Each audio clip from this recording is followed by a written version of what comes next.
સંસદ રાજ્યસભામાં ગુજરાતમાં અતિવૃષ્ટિથી જે ખેડૂતોને નુકસાની થઈ છે એના સંદર્ભમાં મારો એક પ્રશ્ન હતો, જેનો જવાબ ભારત સરકાર દ્વારા મારફત મને મળ્યો છે. આ જવાબ ખૂબ ચિંતાજનક છે.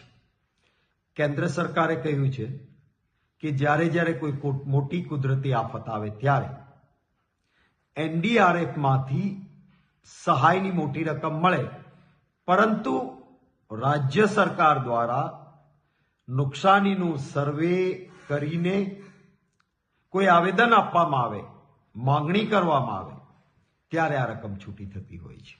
2024 દરમિયાન અતિવૃષ્ટિથી ગુજરાતમાં નુકસાન થયું, પરંતુ ગુજરાતની સરકારે કોઈ પણ પ્રકારનું નુકસાની માટેનું માંગણી કરતું આવેદનપત્ર કેન્દ્રને નથી આપ્યું.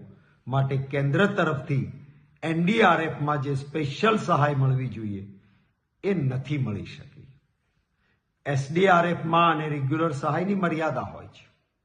ભૂતકાળમાં આવા પ્રસંગોએ ગુજરાત સરકારે કેન્દ્રની સ્પેશિયલ સહાય માટે આજના વડાપ્રધાન શ્રી જ્યારે મુખ્યમંત્રી હતા ગુજરાતના, હું વિરોધ પક્ષનો નેતા હતો, એમણે સ્પેશિયલ સહાય માટે આવેદન રજૂ કર્યું હતું.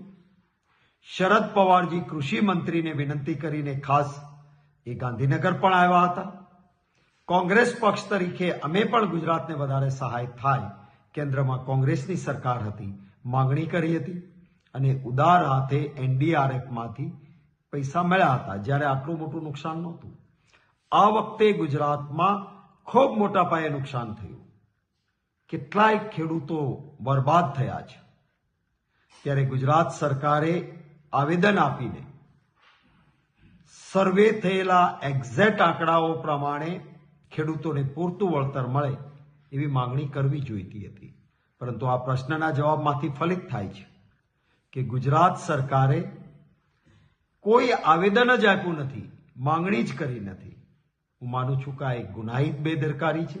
ગુજરાતના ખેડૂતો પાયમાલ થાય, કેન્દ્રમાંથી પૈસા મળે એમ હોય, ડબલ એન્જિન સરકારની વાતો કરતા હોય, એટલે કે બંને જગ્યાએ ભારતીય જનતા પાર્ટીની સરકાર છે, એમાં પણ વડાપ્રધાન શ્રી એ ગુજરાતના છે આપણા, ત્યારે તો મોસાળ લગનને માં પીરસણે આપણા ખેડૂતોને, આપણા ગુજરાતીઓને નુકસાનીમાં વધારે ફાયદો મળવો જોઈએ.